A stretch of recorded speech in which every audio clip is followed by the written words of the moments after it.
करते हैं कुछ खास बड़ी खबरों के साथ। चुनाव आयोग तैयार, 12 और राज्यों में एसआईआर अब आएगा। एसआईआर का दूसरा चरण हर योग्य मतदाता को शामिल करेंगे एससी, वहीं हर आयोग वोटर को लिस्ट से हटाएंगे। बिहार के बाद दूसरे राज्यों में एसआईआर, बिहार में लोगों में एसआईआर पर भरोसा जताया, वहीं नए वोटर को की लिस्ट में शामिल भी करते हैं। एसआईआर वाले राज्यों की लिस्ट आज फ्रीज होगी, वहीं वोटरों के नाम जोड़ना घटना समय की मांग। एसआईआर को लेकर चुनाव आयोग ने प्रेस कॉन्फ्रेंस की। इस दौरान मुख्य चुनाव आयोग ज्ञानेश्वर कुमार ने बताया कि मैं छठ की सभी, खासकर बिहार के 7.5 करोड़ मतदाताओं को नमन करता हूं। बिहार में एसआईआर के बाद देश की सभी 36 स्टेट इलेक्शन कमिश्नरों ने इस साथ 2 बैठक आयोजित की है। वहीं आपको बताते चले, इसके साथ ही मुख्य चुनाव आयुक्त ज्ञानेश्वर कुमार ने बताया कि नतीजा इसके सामने है। वहीं बिहार में एसआईआर कामयाब रहा पर भी व्यापक चर्चा की गई। पिछले एसआईआर की मतदाता सूची से मैनुअल भी और तकनीकी तरीके से भी दोनों स्तरों पर मिलान का कार्य लगभग पूरा कर लिया गया है और इसके तैयारी के आधार पर अब चयनित राज्यों में एसआईआर का दूसरा चरण प्रारंभ किया जाएगा। याद रहे, एसआईआर का प्रमुख उद्देश्य है हर योग्य मतदाता को सूची में शामिल करना और अयोग्य को मतदाता सूची से हटाना। आइए अब पीपीटी के माध्यम से आपको विस्तार में एसआईआर के इस फेज 2 के बारे में बताते हैं। जैसा कि आप सबको पता है, एसआईआर का फेज 1 समाप्त हुआ और इस चरण की सबसे बड़ी खूबी यह रही कि बिहार के 7.5 करोड़ मतदाताओं ने बढ़ चढ़कर पार्टिसिपेट किया। 90,000 बीएलओस, सभी 12 राजनीतिक दलों के 1.6 लाख बूथ लेवल एजेंट्स, सब ने मिलकर मतदाता सूची को शुद्ध बनाने का कार्य किया और नतीजा आपके सामने है। 0 अपील्स, अर्थात बिहार की मतदाता सूची अधिकतम शुद्ध मानी जाएगी। अब फेज 2 12 राज्यों में या संघ शासित प्रदेशों में आरंभ होने वाला है। नेक्स्ट।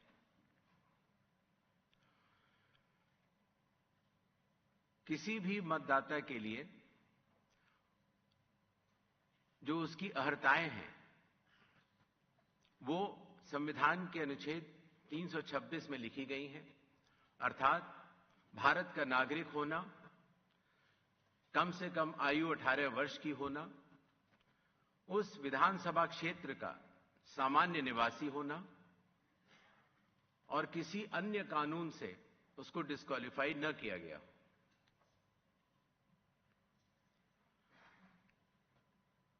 एसआईआर की आवश्यकता के बारे में काफी चर्चा हो चुकी है, लेकिन फिर भी चुनाव आयोग एक बार आपको बताना चाहेगा कि चुनावी कानून के तहत हर चुनाव से पहले इलेक्टोरल रोल का रिवीजन आवश्यक है और या जब भी चुनाव आयोग आवश्यकता अनुसार निर्धारित करे। विगत कुछ दशकों से लगभग हर राजनीतिक पार्टी ने मतदाता सूची के शुद्ध न होने के ऊपर चुनाव आयोग को लगातार शिकायतें दी हैं। पहले सन 1951 से लेकर 2004 तक लगभग 8 बार स्पेशल इंटेंसिव रिवीजन इस देश में चुनाव आयोग ने कराया है और आखिरी इंटेंसिव रिवीजन लगभग 21 साल पहले 2002 से लेकर 2004 की मियाद में पूरा किया गया था। इस लंबे दौर में, 2 दशकों से भी अधिक लंबे दौर में मतदाता सूची में कई परिवर्तन आवश्यक हो जाते हैं, जैसे कि भारत की विकास गाथा के साथ साथ लोगों का माइग्रेशन के साथ साथ कई बार उनका वोट पुरानी जगह भी बना रह जाता है और नई जगह भी बन जाता है, अर्थात एक से जगह ज्यादा रजिस्टर होने वाले वोटर्स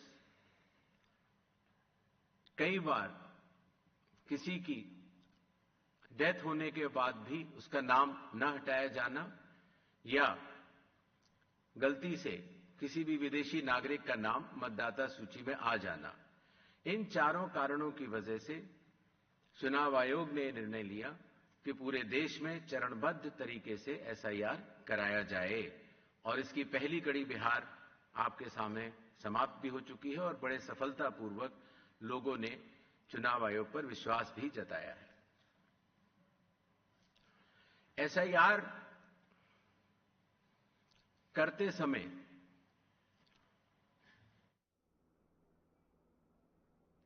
चलिए अब आपको ग्राफिक्स के जरिए समझाते हैं क्या है एसआईआर। राज्य का अगले साल चुनाव होने हैं, तो वहीं जो लोग कहीं और वोटर हैं उनके नाम हटाए जाते हैं, साथ ही नाम पते की गलतियों को ठीक किया जाता है और वहीं आपको बता दें नए वोटर्स को जोड़ा भी जाता है।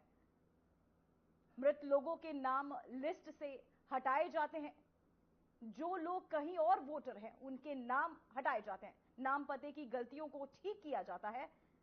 तो वहीं एसआईआर क्या है यह हम आपको बता रहे हैं, जहां नए वोटर्स को जोड़ा जाता है, मृत लोगों के नाम लिस्ट से हटाए जाते हैं, जो लोग कहीं और वोटर हैं उनके नाम हटाते हैं, नाम पते की गलतियों को ठीक किया जाता है, नए वोटर्स को जोड़ा जाता है।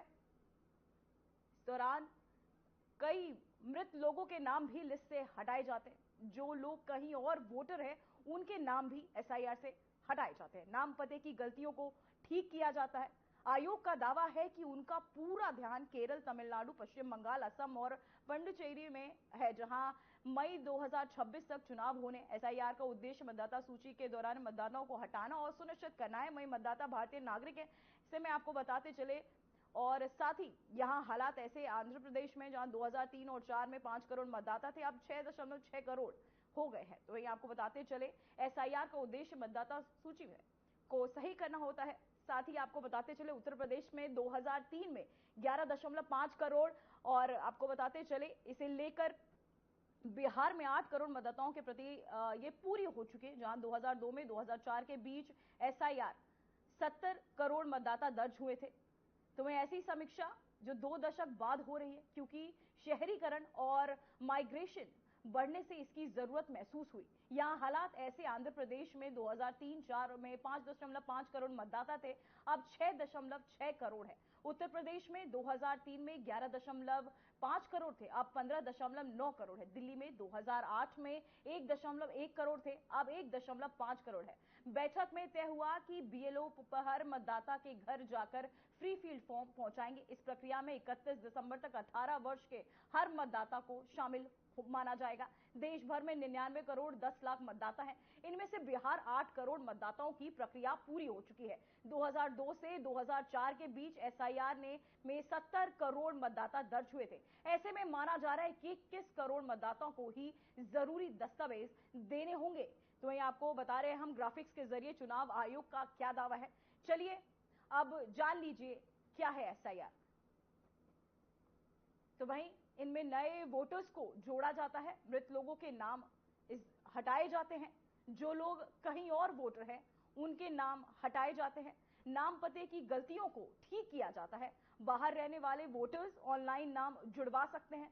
तो वहीं क्या है यह एसआईआर, जिसे हम आपको बता रहे हैं ग्राफिक्स के जरिए, नाम पते की गलतियों को इसमें हटाया जाता है, साथ ही नए वोटर्स को भी इस दौरान जोड़ा जाता है, इसमें जोड़ा जाता है, साथ ही मृत लोगों के नाम भी इस लिस्ट से हटाते हैं, जो लोग कहीं और वोटर हैं उनके नाम हटाते हैं, नाम पते की गलतियों को ठीक किया जाता है। क्या है यह एसआईआर, यह हम आपको ग्राफिक्स के जरिए लगातार बता रहे हैं, जहां मृत लोगों के नाम लिस्ट से हटाए जाते हैं, जो लोग कहीं और वोटर हैं उनके नाम हटाते हैं, नाम पते की गलतियों को ठीक किया जाता है, नए वोटर्स को जोड़ा जाता है, मृत लोगों के नाम लिस्ट से हटाते हैं, जो लोग कहीं और वोटर हैं उनके नाम हटाते हैं, नाम पते की गलतियों को ठीक किया जाता है। असम, तमिलनाडु, केरल और पुडुचेरी और बंगाल में पाए 5 राज्य जहां अगले साल चुनाव होने हैं, जिन्हें लेकर को बताते चले। असम, तमिलनाडु, केरल, पुडुचेरी और बंगाल, ये 5 राज्य जहां अगले साल चुनाव होने हैं, से लेकर अब निर्वाचन सख्त होता नजर आ रहा है।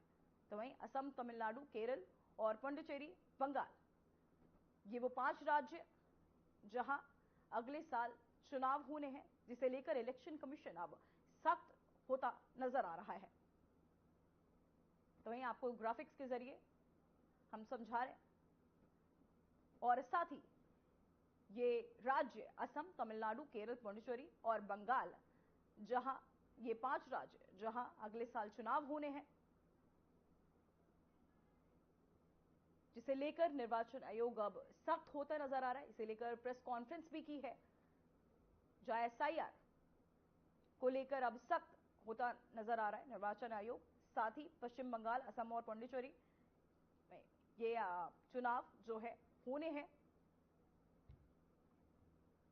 साथ ही आपको बताते चले, ये 5 राज्य जहां ये चुनाव होने हैं। और क्या है एसआईआर, क्यों इसे लागू किया जाए? मृत लोगों के नाम इस लिस्ट से हटाते हैं, जो लोग कहीं और वोटर हैं उनके नाम हटाते हैं, और नाम पते की गलतियों को भी एसआईआर में ठीक किया जाता है। नए वोटर्स को जोड़ा जाता है, और साथ ही आपको बता दें, मृत लोगों के नाम लिस्ट से हटाए जाते हैं। जो लोग मृत हो चुके हैं उनके नाम हटाए जाते हैं, जो लोग कहीं और वोटर हैं के नाम भी हटाए जाते हैं। नाम पते की गलतियों को एसआईआर में ठीक किया जाता है, नए वोटर्स को जोड़ा जाता है, मृत लोगों के नाम लिस्ट से हटाते हैं।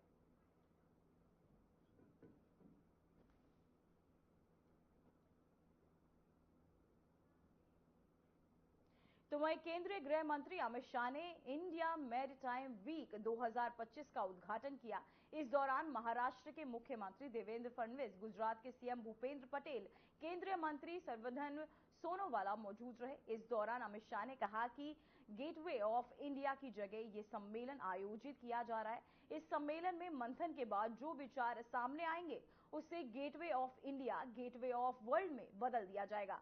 तो वहीं महाराष्ट्र के मुख्यमंत्री देवेंद्र फडणवीस ने कहा कि देश की सामुदायिक जो ताकत है, जो मैरीटाइम पावर है, उसे महाराष्ट्र का बहुत बड़ा योगदान है। तो वहीं साथ ही गुजरात के मुख्यमंत्री आपको बता दें, भूपेंद्र पटेल ने कहा, प्रधानमंत्री के विकसित भारत और आत्मनिर्भर भारत के आह्वान में मैरीटाइम सेक्टर का समावेशी विकास बेहद जरूरी है। तो वहीं आपको बताते चले, सामुद्रिक एकता का मैरीटाइम का समावेश।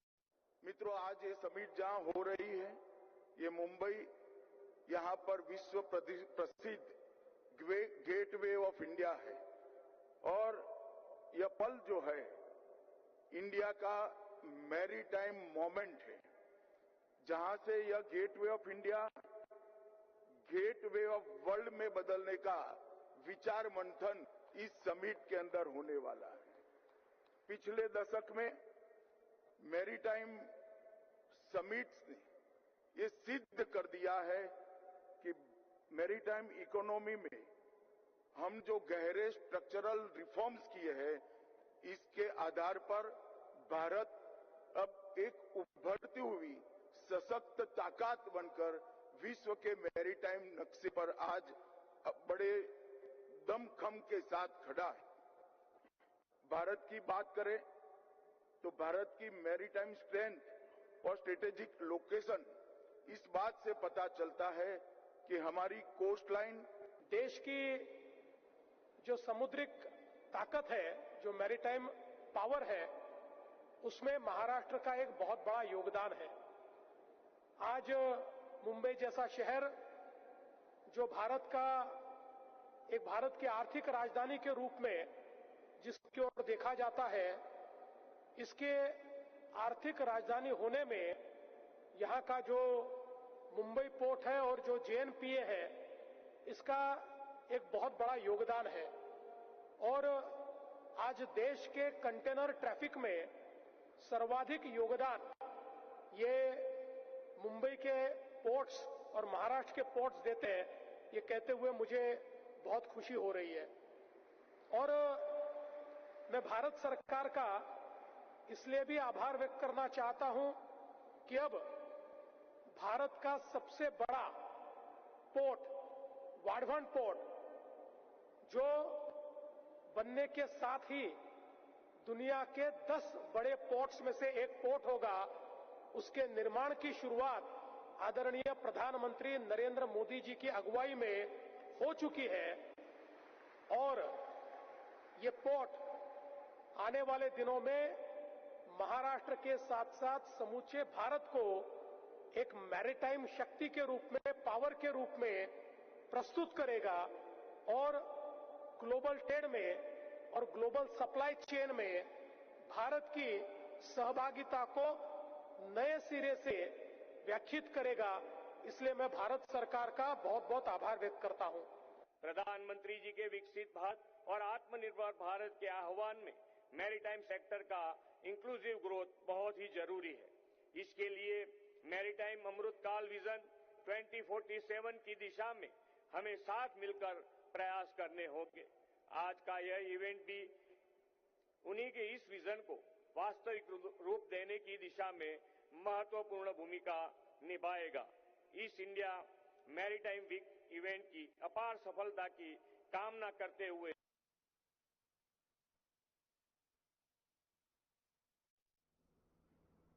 तो वहीं मुंबई में केंद्रीय गृह मंत्री अमित शाह ने बीजेपी कार्यालय में भूमि पूजन कार्यक्रम में हिस्सा लिया।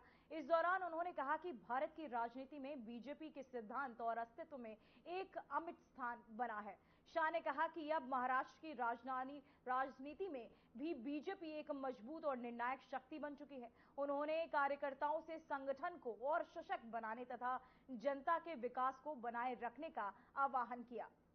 तो वहीं आपको बताते चले बीजेपी कार्यालय का भूमि पूजन, जहां बीजेपी और महाराष्ट्र भर के सभी कार्यकर्ताओं को मनपूर्वक साधुवाद देना चाहता हूं, क्योंकि अब महाराष्ट्र में बीजेपी पार्टी, भाजपा, ये किसी बैसाखी के आधार पर नहीं चलती, अपने बूते पर खड़ी।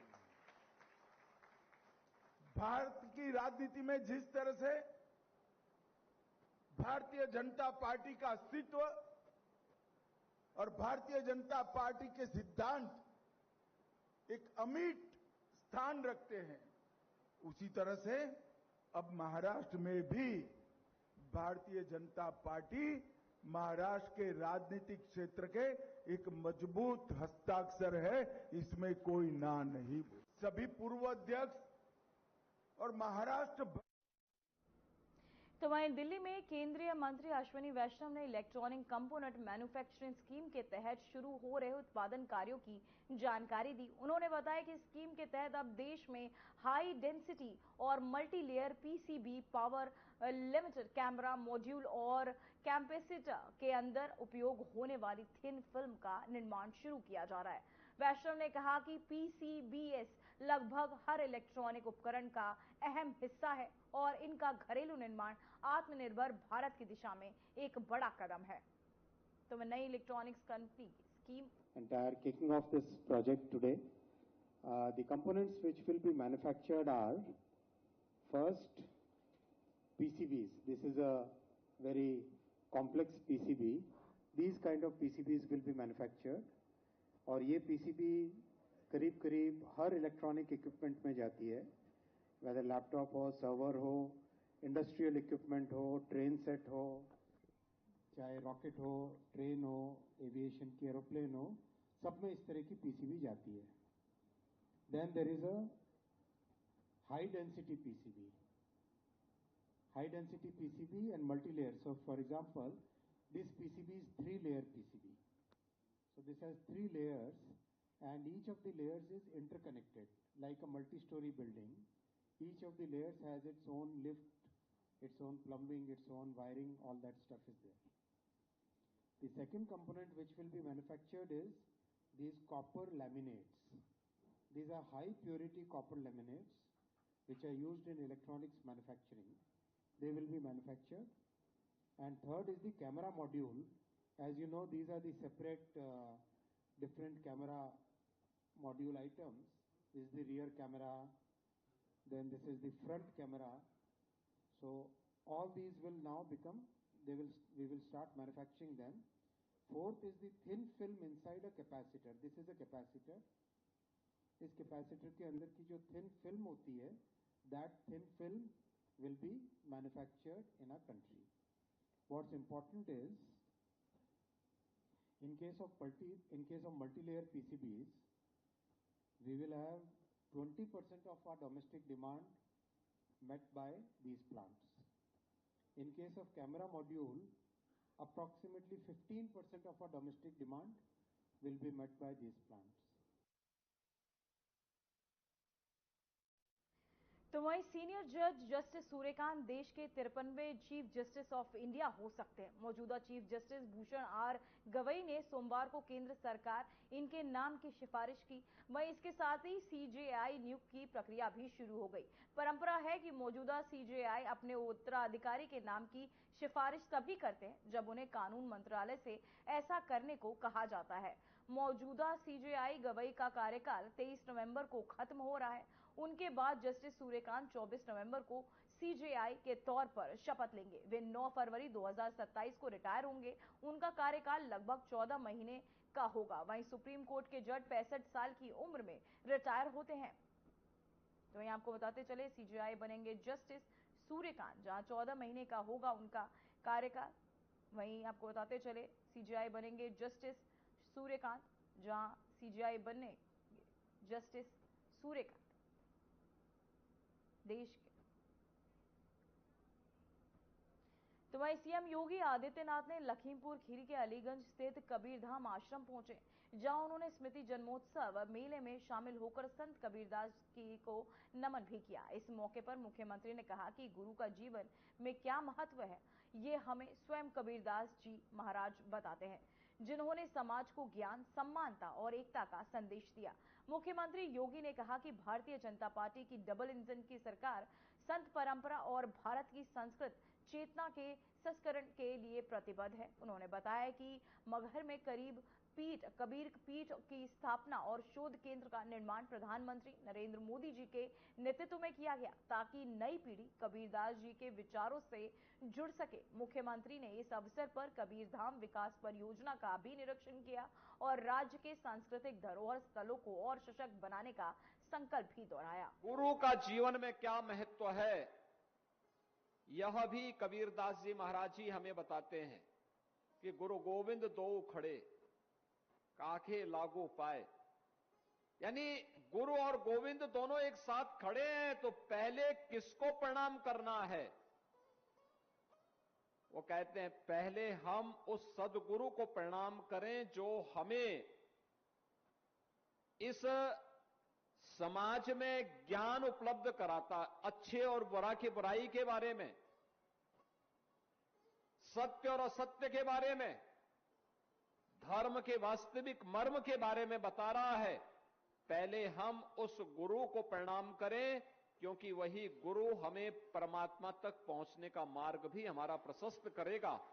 काशी की धरती पर जन्म लेकर के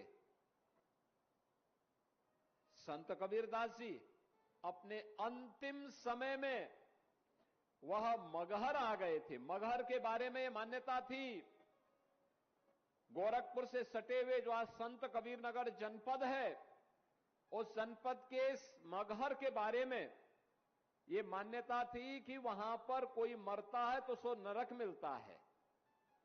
तो कबीरदास जी ने कहा कि मैं वही मगहर जाऊंगा, और वे मगहर गए। उन्होंने उस पाखंड पर प्रहार किया जो स्वर्ग और नरक के बारे में एक मान्यता थी, लोगों की एक भावना थी कि काशी में स्वर्ग मिलेगा और मगहर में नरक मिलेगा। उन्होंने कहा मैं उसी नरक में जाऊंगा। आज आप जाइए, मगहर में पूरा अमन चैन है, खुशहाली है। संत कबीरदास जी की समाधि स्थली भी है, याद करना। फिलहाल बुलेटिन में बस इतना ही। मुझे दीजिए इजाजत। नमस्कार।